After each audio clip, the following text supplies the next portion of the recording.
Comment repérer un mail de phishing?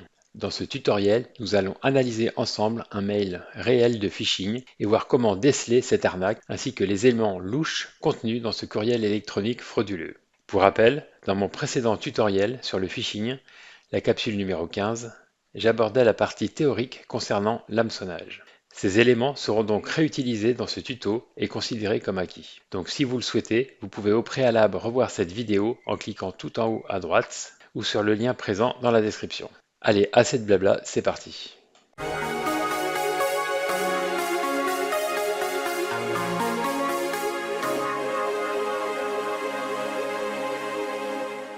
Voici un exemple de mail reçu dernièrement.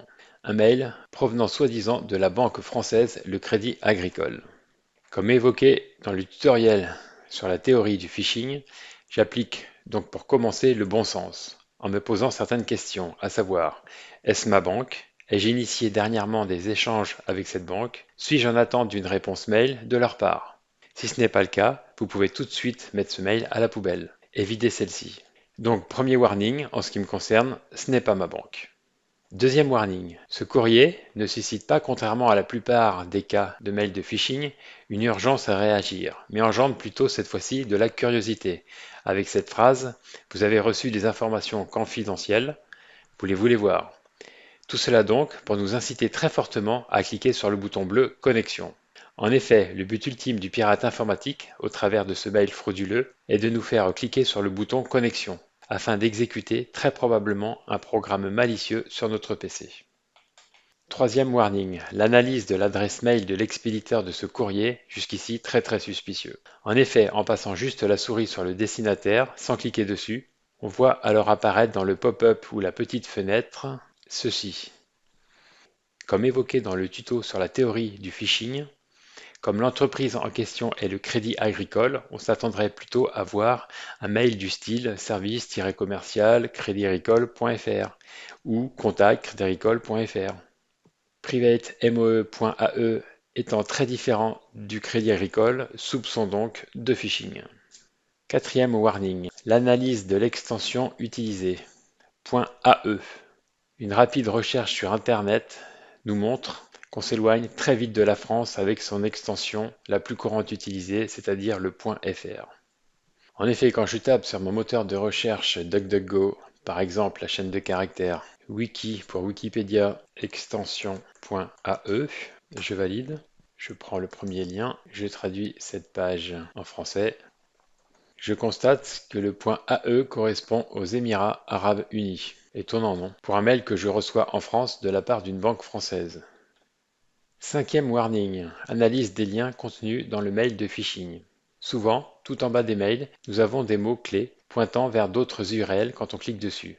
Dans notre exemple, nous avons trois mots, imprimer, data center et contact. Toujours sans cliquer dessus, juste en passant la souris sur ces mots, on observe que dans la pop-up qui s'affiche quelques secondes, en bas à gauche, l'URL, enfin le lien web, renvoie vers un site commençant par https dref-web.de, donc une extension en .de cette fois qui correspond à l'Allemagne. Sixième warning concernant ce mail de hameçonnage. On a gardé le meilleur pour la fin, à savoir le bouton bleu connexion et le lien web qui se cache derrière. En effet, pour avoir une petite idée de la dangerosité de celui-ci ou non, on peut l'envoyer gratuitement sur un web précis afin qu'il subisse une analyse virale poussée à partir de plus d'une cinquantaine d'antivirus. Le site en question est Virus Total. Je vous renvoie à mon tutoriel capsule numéro 2 traitant de l'utilisation de Virus Total. Donc je le répète, sans surtout cliquer sur le bouton bleu, j'effectue un clic droit de la souris et choisis l'item Copier le lien. Ensuite, je me rends sur le site de Virus Total et dans l'onglet URL, je colle le lien mis en cache avec un CTRL V et je valide pour lancer l'analyse virale sur plus d'une cinquantaine d'antivirus. Et là, aux surprises, ce site m'indique qu'il s'agit bien d'un lien de phishing contenu dans mon mail reçu, soi-disant du Crédit Agricole. En résumé, en analysant rapidement ce mail, on a soulevé énormément de warnings, au moins 6, prouvant que ce mail est indésirable et que la poubelle est le meilleur endroit pour lui. En conclusion de ce tutoriel, voici les réflexes à avoir à la réception d'un courriel potentiellement malicieux. Faire preuve de bon sens et répondre à certaines questions, dont la principale pourrait être: est-il normal que je reçoive ce mail maintenant? Analyser également le contenu du mail. Y a-t-il des fautes d'orthographe? Y a-t-il une notion d'urgence extrême ou de curiosité dans le contenu de celui-ci? Analyser le mail de l'expéditeur. Retrouve-t-on, par exemple, le nom de l'entreprise dans la structure de l'adresse mail? L'extension du mail est-elle classique, en .fr, .com ou alors très exotique? Analyser également les liens web contenus dans le mail. Élaborer une liste des redirections et voir si celles-ci sont exotiques. Et ont-elles un lien avec l'entreprise en question? Si ce n'est pas le cas, c'est très louche. Les extensions de ces redirections web sont-elles plausibles, en lien donc avec l'entreprise, ou encore farfelues?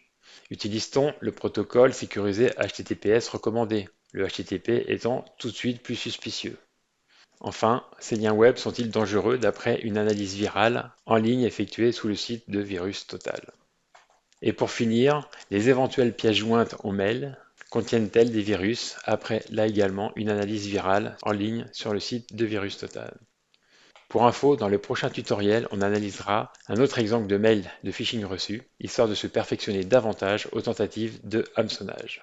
Sur ce, je vous souhaite une excellente fin de journée et vous dis à la semaine prochaine.